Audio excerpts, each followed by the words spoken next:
Segunda Reis 3. Jorão, filho de Acabe, começou a reinar sobre Israel em Samaria, no 18º ano do reinado de Josafá, rei de Judá, e reinou 12 anos. Fez o que era mal aos olhos do Senhor, porém não como seu pai, nem como sua mãe, porque tirou a coluna de Baal que o seu pai havia feito. No entanto, aderiu aos pecados de Jeroboão, filho de Nebate, que havia levado Israel a pecar, e não se afastou deles. Mesa, rei dos Moabitas, era criador de gado e pagava o seu tributo ao rei de Israel com 100.000 cordeiros e a lã de 100.000 carneiros. Mas depois da morte de Acabe, o rei dos Moabitas se revoltou contra o rei de Israel. Por isso, naquele instante, Jorão saiu de Samaria e reuniu todo o exército de Israel. Mandou dizer a Josafá, rei de Judá: o rei de Moabe se revoltou contra mim. Você irá comigo à guerra contra Moabe? Josafá respondeu: irei. Sou como você. Como você é, o meu povo é como o seu povo, e os meus cavalos são como os seus cavalos. E Josafá perguntou: por que caminho iremos? Jorão respondeu: pelo caminho do deserto de Edom.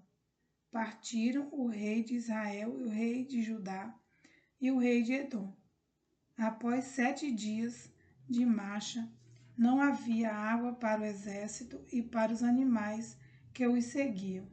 Então o rei de Israel disse: o Senhor chamou estes 3 reis para os entregar nas mãos de Moabe. Josafá perguntou: não há aqui algum profeta do Senhor para que consultemos o Senhor por meio dele? Um dos servos do rei de Israel respondeu: aqui está Eliseu, filho de Safate, que era servo de Elias. Josafá disse: está com ele a palavra do Senhor. Então o rei de Israel, Josafá e o rei de Edom foram falar com Eliseu. Mas Eliseu disse ao rei de Israel: que tenho eu a ver com você? Vá falar com os profetas de seu pai e os profetas de sua mãe. Porém o rei de Israel lhe disse: não, porque o Senhor Deus é quem chamou estes 3 reis para os entregar nas mãos de Moabe. Eliseu disse: tão certo como vive o Senhor dos exércitos, em cuja presença estou, se eu não respeitasse a presença de Josafá, rei de Judá, não daria atenção nem olharia para você. Agora me tragam um músico. Enquanto o músico tocava, o poder de Deus veio sobre Eliseu. Este disse: assim diz o Senhor, façam neste vale covas e mais covas, porque assim diz o Senhor: vocês não sentirão vento, nem verão chuva, mas este vale se encherá de água, e vocês beberão, bem como o seu gado e os seus animais. Mas isto ainda é pouco aos olhos do Senhor. Ele também entregará Moabe nas suas mãos. Vocês conquistarão todas as cidades fortificadas e todas as cidades principais. Cortarão todas as árvores frutíferas, taparão todas as fontes de água e danificarão com pedras todos os campos de cultivo. E aconteceu que, no dia seguinte, na hora do sacrifício da manhã, eis que a água vinha descendo dos lados de Edom, e a terra se encheu de água. Quando todos os moabitas ouviram que os reis tinham vindo para lutar contra eles, convocaram todos os que estavam aptos para a guerra, desde o mais novo até o mais velho, e tomaram posição nas fronteiras.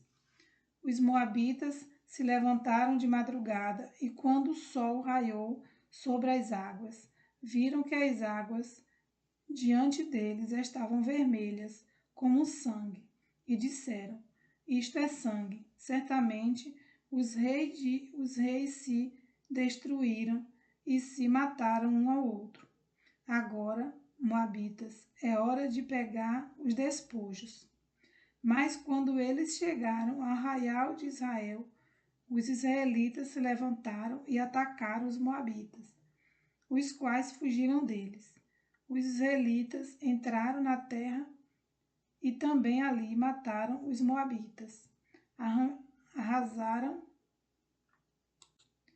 as cidades, a cada um lançou uma pedra em todos os campos de cultivo, e os entulharam, taparam todas as fontes de águas e cortaram todas as árvores frutíferas. Só que Arazete ficou com suas muralhas, mas os que atiravam com fundas a cercaram e atacaram.